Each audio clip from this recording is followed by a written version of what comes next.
মেঘালি দেখবি তো তুই যা কেমনে লা লা লা লা লা লা লা লা লা লা এবার রে ফুরবি রে লা লা লা লা লা লা লা লা লা লা লা লা লা লা লা লা লা লা লা।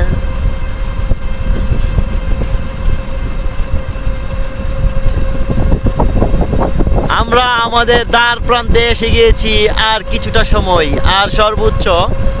2 মিনিট পরেই আমরা দেখতে পারবো আমাদের দ্বার প্রান্ত আর আমাদের দ্বার প্রান্তের মাঝে কিন্তু একটি ভাস্কর্য আছে খুবই অমায়িক একটি যুদ্ধ জাহাজ ঠিক আছে আমার মনে হয় সম্ভবত সেই যুদ্ধ জাহাজের কাছে গিয়েই এই আর্ট শেষ হয়ে গেছে চলুন আমরা শেষ পর্যন্ত যাই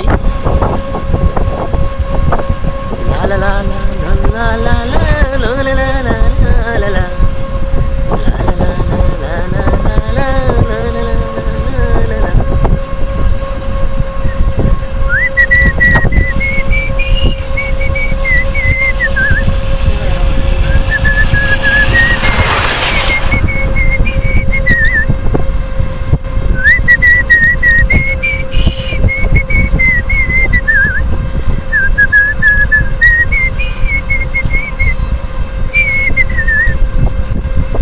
পৃথিবীর বুকে ইতিহাস এরকম ভাবে রং করে এত দূর রাস্তা আমার মনে হয় না যে আর কোনো জায়গায় এরকম ভাবে করা হয়েছে আমার মনে হয় পৃথিবীর বুকে গ্রিনিস বুকে নাম রেকর্ড করে রাখবে এটাই ফার্স্ট এর আগে কখনো হয়েছে কিনা আমি জানি না যদি আপনারা জানেন তাহলে অবশ্যই আমাকে জানাবেন আমি জানতে আগ্রহী আমার মনে হয় না যে আর কোনো জায়গায় এরকম ভাবে কোনো জায়গায় করা হয়েছিল বা কোনো দেশে কোনো রাষ্ট্রে কোনো জায়গায় না আমরা আমাদের অন্তিম সীমায় মনে হয় এসে পড়ছি এক 0 পয়েন্ট থেকে আরেক 0 পয়েন্ট পর্যন্ত এটা হচ্ছে অষ্টগ্রামের 0 পয়েন্ট বললেও চলে এখানে যে ভাস্কর্যটি আছে মানে একটি যুদ্ধ জাহাজ সেই যুদ্ধ জাহাজটিতে আমরা যাব সেই যুদ্ধ জাহাজ আমি বলে রাখি সেই যুদ্ধ জাহাজে কিন্তু সব কিছু সেট করা আছে ওইটাতে দুইটা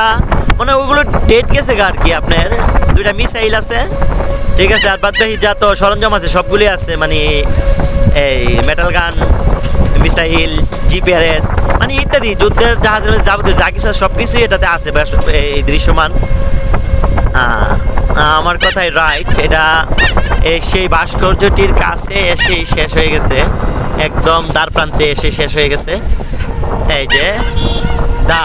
ইন্ড এখানে শেষ লেখা আছে আর এই যে যুদ্ধ জাহাজটা ঠিক আছে এই যে মিসাইলটা ওই পাশে আরেকটা মিসাইল আছে আর ওই যে মেটাল গান ইত্যাদি সব কিছুই আছে